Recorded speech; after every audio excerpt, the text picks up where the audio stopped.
Today's Sharp Saturday video is going to be a quick look at my 10 favorite knives that I reviewed in 2021. Come along with me, see if you agree. That's what's coming up next here on Survival on Purpose.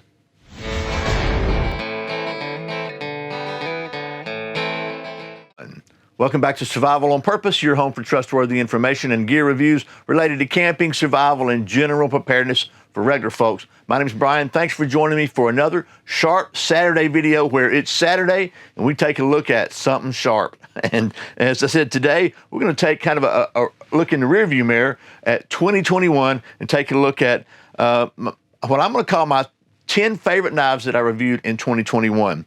Now, let me just say right up front, that doesn't mean that I didn't like the other knives I reviewed. And if you're watching an old video and I said something about a knife that's not in this list, like, oh, I really love this knife, it's because I really do. But I tried to pick 10, and that's really hard for me. So we're going to take a look at these, and a little spoiler alert, there's going to be a couple little also ran bonuses at the end, because you know me, right? So without any further rambling, by the way, well, actually, just a little bit of rambling. A big thanks to the folks at Big Daddy Unlimited for making these Sharp Saturday videos possible. Many of these knives you're going to see in this video I actually bought from Big Daddy Unlimited because the prices were so good. And the way that works is if you just join Big Daddy Unlimited for just 99 cents for the first 30 days at survivalonpurpose.com/BDU, you can get behind the paywall, so to speak, see what kind of deals they have there. If you think it'd be a good deal for you, it's $10 a month or $100 a year to go forward after your first 30 days. And I always save more than that every year, but you're going to have to make that decision. But if you do and you stick around and you save money, it helps benefit the channel. They'll throw me a couple of bucks. So that's a win-win. So anyway, without further ado, this is in no particular order. I'm just going to get started. And I'll start with this one because this one probably had the most, screen time in 2021.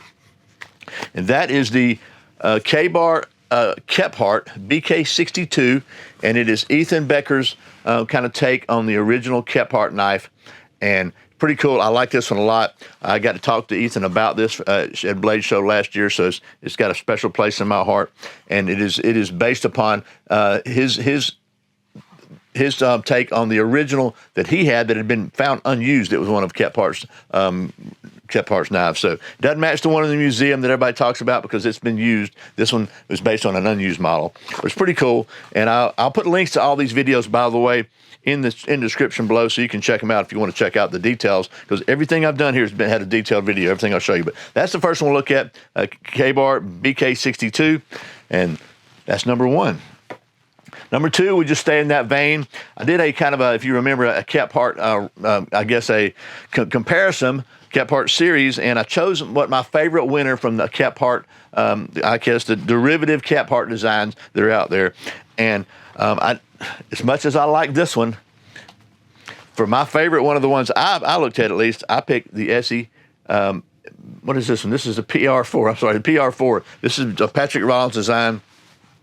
I like this one a whole lot. Not that I don't like the others again, but one of the things I really like about this one, it has a sharp spine, 90-degree spine, so you can scrape stuff. You can strike a ferro rod, a little bit shorter blade, and it just, it's just, this handle looks, it's got kind of this tread-looking handle. It is super comfortable. It's a very, very useful knife, and I like it a lot, as they say. So that's number two, the ESEE PR4. Moving right along. Since we're in the ESEE vein, let's just go ahead and I got one more ESEE in here. You knew this one was coming, didn't you? This is the, oh yeah, look at this. Booyah. You can see it's still got the review dirt on it. This is, because I've used this thing otherwise, like chopping some brush and stuff around the house. This is the ESEE Hangless machete knife. I call it a knife, they call it a machete. Let's call it a big old honking knife. And this one, you may remember, I got to go to visit Big Daddy Unlimited, I think in 2020, maybe late 2020. But and we made a video with them using this knife, was throwing this knife into a big old oak tree on an island after riding there on my first airboat ride, which was pretty cool. And they saw I liked it so much, they were kind enough to send it to me. So that's the ESEE Hangless, and I like it, as I said, a lot. So that's number three. And that wraps up the ESEEs So, and again, no particular order, but since we're on big knives, we'll take a look at this one. This is another one that I like a lot. It's the Ultimate Survival Tips MSK1 Primitive, and one of the reasons I like this a lot, and it comes with this nice, cool leather sheath here, is because when my friend David first came out with these MSK1 knives, he caught a lot of flack because the price was really high. It was like over 300 and something bucks for one of them, and it's a really great knife, I think. All the testing I did, it performs exceptionally well. It did everything that it is supposed to do, and what's cool about it, it comes with. What I really like about it, it comes with this really nice survival kit, a 20-piece survival kit, and you put it in, it fits in the handle, which is really cool. And it came with Skittles. Can't beat Skittles, right? But again, very, very expensive. At least more expensive than a lot of people wanted to pay. So he got together with some folks in El Salvador. I think there might be start with a C, but and they make this one in El Salvador, and he got the price down around $150 on this one. So pretty good deal there. A lot better price for the same functionality. A little bit different steel. This is 1075. I think the other ones were 1095, maybe even D2, but I'll have to look at that. I don't remember, but still very, very functional, very good. It's got wood handles instead of G10. But I like this one a lot, and that is my number. Which one is that? That's number 4 of my favorite knives I reviewed this year. Moving right along. We'll go to one more kind of big knife because that's the Geotech number 15, and I did this one in 2021. I'm become a big fan of the folks at Geotech because they just make some really, really well-made knives. They have some really, really nice sheaths. They're made in Spain. They're very, very well done sheaths. And every one I've got, I think maybe one wasn't, but I've reviewed a bunch of these. They all come razor sharp out of the box, and they've all been very functional. They passed all the tests they needed to pass. This one has a choil on it. You know how I feel about choil sometimes, but this choil is actually big enough to use without slicing your finger. So this one was one of my favorites, and comes with a little sharpening stone in the pocket, just a basic cheap ferro rod, and then it's also multi-carry, and it's just a really nice sheath. So, and a really nice knife. So that is number 5. We'll call that one 5. Moving along, let's shift gears for a minute. You know, I like to test the aerodynamic balance of bladed implements, and so I always like to check out some purpose-made throwing knives. And this one here, the Pro Flight Sport from the folks at Cold Steel, looked at this one. I bought a couple of these from Big Daddy Unlimited last year, and this is probably my favorite throwing knife I've ever had so far. It's very well balanced. It's long enough. It's heavy enough, and it just throws really good. Literally, like when I'm laying down at night and trying to go to sleep, and I can't sleep. Some people count sheep in their head. I throw knives in my head, and this is the one I throw. Is that weird or what? So anyway, that's number 6. Number 7, again in no particular order, is from the folks at Tops Knives, and this is potentially one of my favorite Tops knives ever. I'm still going to give the Andy Tran designed Tahoma Field knife my number 1 top spot because I like that knife. It's a big old honking knife. But this Burkimo is Joe Flowers' official Bushcraft Global knife, and it's just, man, it's got a great big beefy blade, but it's really, really functional. You can check out the video on that. I really like it a lot. If I had anything negative to say about it all, it's just I'm just not a really big fan of the Tops knife little metal clip. It spins, it rotates, it's pretty good. It's a handy clip, but I'm just not a huge fan of it myself. But this knife is excellent. So that's the Tops Burkimo, and that's number 7, 8, 9, 10. Okay, yeah, we're moving right along now. Number 8 is a Twofer, and we'll take a look at the first one. So this is a knife that I reviewed, one of the first knives I ever reviewed because it was my son's back when I first started the channel, and I did an update on it. This is the Navy SEAL Pup knife, which I like a whole bunch. And then they came out with this Navy SEAL Pup. I'm sorry, this is the Navy SEAL Pup knife, the regular one. And then they came out with this Elite, which is just a little bit different. Maybe it's got a little bit no serrations, a little jimpy on the back. And you can watch the video and see what the differences are. But both these are really, really nice knives. They're very lightweight, very usable, and they look good, they feel good, and I've always liked these knives. So I thought while I'm here, somebody asked me in the videos if these sheaths are interchangeable. So let's just try that. This is that was the regular, and here is the Elite. And so they both work in the regular sheath. This is the Kydex sheath. I think it comes with a nylon sheath option, depending on how you get it. This is how it was when I bought it. This is the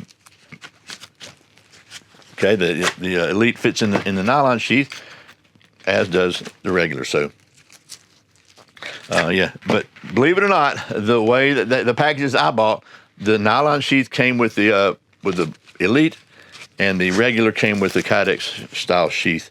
And so, which you would think that would be the opposite, but it wasn't. So here we go. So that is number 8, the Twofer, the Navy SEAL Pup regular and the Navy SEAL Pup Elite, and those are really, really good little knives. I like them a lot. Made in the USA, and I think these things are around the $50 mark, so they're a good value as well. Moving along, number 9. Number 9 is a knife from the folks at Cold Steel, and it is the Coban, and this one is made in Taiwan, I believe. Yeah, also Taiwan, but I just like this knife. It is super lightweight. It's very, very handy. I like a Tanto style blade anyway. It looks cool. It's kind of a, samurai looking thing, Japanese style. The sheath is a little different. It's got this metal clip on it that you can adjust up and down, and then it just snaps in, and it's got a pretty good retention in there. So there's that. Very nice little knife. It's a Cold Steel Coban. And so far, I believe these have all been fixed blades this time. Maybe I'll do a folding knife, a favorite folding knife. But yeah, there's no folders in here. So, well, this is one of the bonuses. And finally, you knew this one was going to be in here, didn't you? I'm gonna have to say I'm gonna give this one a top spot, just because it is a Randall Model 1, and I bought this at Blade Show. Well, actually, I ordered it at Blade Show. It came about 4 months later in October, June, July, yeah, about 4 months. And instead of the normal 6-year wait, because I bought it from a dealer who has a stream of orders coming in every month, this is the original Randall style Model 1, and most expensive knife I ever bought. I think I paid $440 for this, but it's an heirloom quality knife, and you can see it is pristine. Because she stays in the safe, just because I bought this. And I know people say, you should use it. Well, I got plenty of knives to use. I just wanted a Randall knife, for years and years, and I got one. Maybe I'll use it one day. We'll see. And if that's sacrilege, and if that's punking out or whatever, sue me. I don't care. So that's the Randall Model 1. That's 10. I got a couple little quick extras, because you know me, right? So extra bonus, also almost made it number 1, is the KBar Supreme Pioneer. It's because I really like this little kind of a camp style, bushcraft style knife. It is very, very lightweight. It's Sleipner steel with wood handles. They bolted on, and it's so lightweight, so balanced, and so just really, really just a handy little knife. Comes with this really nice little sheath. It's either a dangler or a belt sheath, and I like this one a lot. So that's the KBar Supreme Pioneer camp knife. And finally, last but certainly not least, actually littlest but not least, is this KBar Sport. You might say, wait, I thought we were looking at knives. Well, check this out. If you haven't seen this, it has a knife in it. And this is all plastic, so you're not gonna carve wood with this, but you can certainly carve a steak with it. But I liked it so much I just bought some more, because I keep this in my truck and keep it in my like my computer bag with me. So if I'm somewhere and I get something to eat and I need some utensils, maybe, you know, whatever. I go to Chipotle and the meat's not cut up right or whatever, and I don't have a knife. I can use this, and I can use this, and I can eat. So it's pretty cool. It's like, you know, $4 or $5 for these things, but I was really amazed at how sharp this thing is and how well it cuts meat. And actually, the first time I saw one of these was about 3 years ago. I was walking past I think it was at a SHOT Show, and Ethan Becker was just sitting at a table at the end of the KBars and said, "Hey, you seen this? Look, check this out." It's the first time I'd ever met him, and he showed me this thing here. He just kind of designed it when it's first new, and I thought, man, that is really cool. And also, this guy's really cool. I didn't know who he was really until I got to talk to him, and that's the first time I met Ethan Becker. So this one has a special place in my heart anyway. But it's really, really handy little deal, and I highly recommend this. So anyway, that is my 10 plus 2 favorite knives that I reviewed in 2021, and these are all fixed blades. So maybe if you want to see the folding knives, my favorite folding knives, and there was a few of those as well, let me know in the comments below.